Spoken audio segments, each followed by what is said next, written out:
Good morning. I'm going to be introducing Richard Paul, but this year I'm going to be doing it in a very brief way. Under 3 minutes is what I'm aiming for.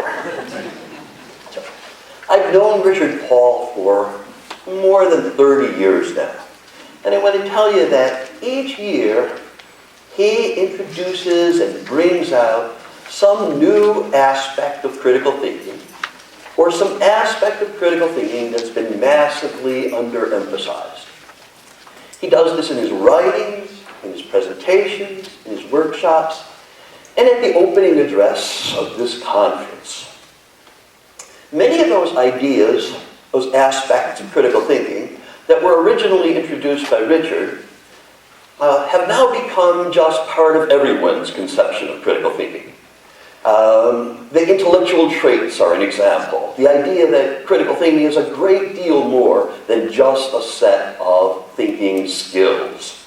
The necessity of fair-mindedness in our critical thinking, the ethical dimension of critical thinking, the barriers to critical thinking, egocentricity, sociocentricity, and others.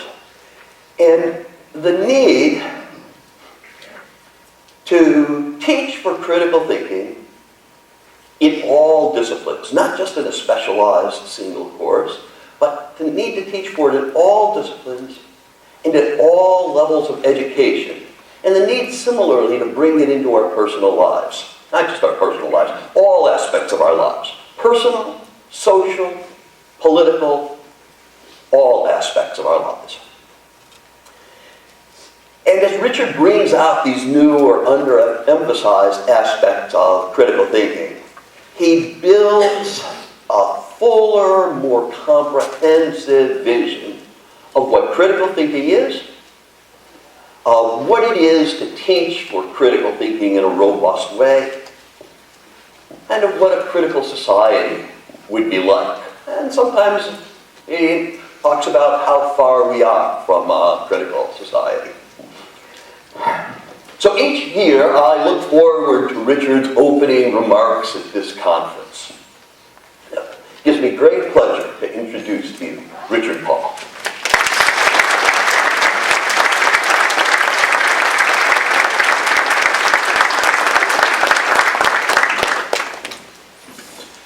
Thank you, Gerald.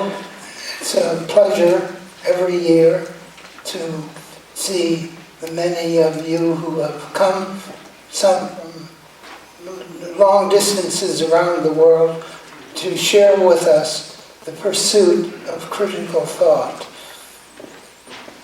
Critical thinking is both simple and complex. And as such, its simplicity is given in a conception in which various insights into the mind are integrated. This conception is not captured in totality by one definition. In fact, I have never heard a definition of critical thinking that I didn't like. Because there are many ways to come at it, and there is no need that we find one sentence to express it for all times. And I thought this morning I would take one of the many definitions that I find very useful and then explore with you 10 insights that are connected with this way of thinking about critical thinking. And as I go through the various insights, I'm going to comment on the insights, try to make it as vivid as I can, and then I'm going to turn it over to you for a couple of minutes to process it with the persons around you and to characterize the extent to which the insight is an insight for you. You see, we can know things and not understand them deeply. We can understand things and not know them insightfully. Insight is a high value.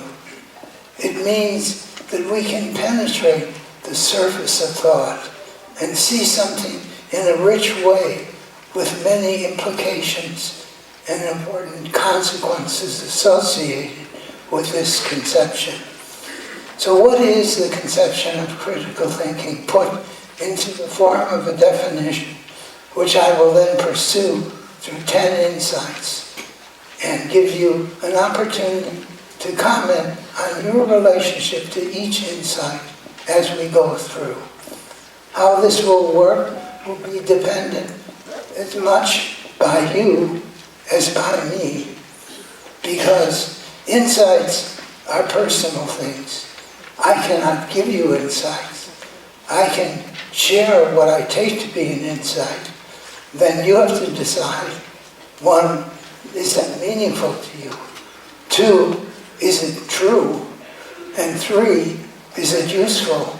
And 4, how useful is it? And 5, what can I do to make its usefulness real in my life, in my teaching, in my learning? So here is the concept in the form of a definition. Critical thinking is the awakening of the mind to the study of itself. The awakening of the mind to the study of itself. So we can ask the question, is our mind awakened to the study of itself? Are we studying ourselves? Is our mind studying our mind? Well, let's ask the question, how can you study the mind and awaken it further and further and further? Here is the first insight. I would like to invite you to discover your nature as a being, as a creature in the world. Your nature is that of a thinker. You are a thinker. You belong to a species that thinks. And you cannot abandon that nature. You cannot stop thinking.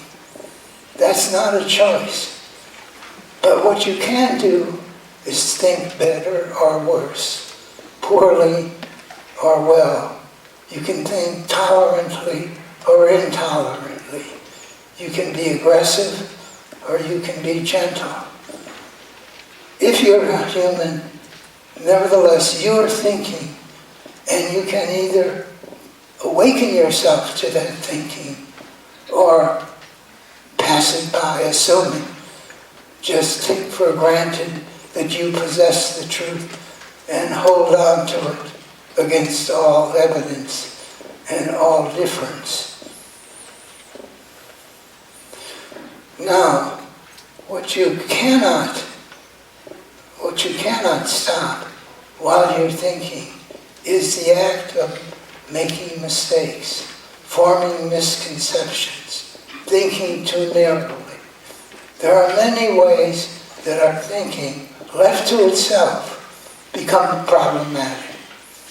So Insight 1 says, I must think, I have no choice, but I can choose how I think, how well I think.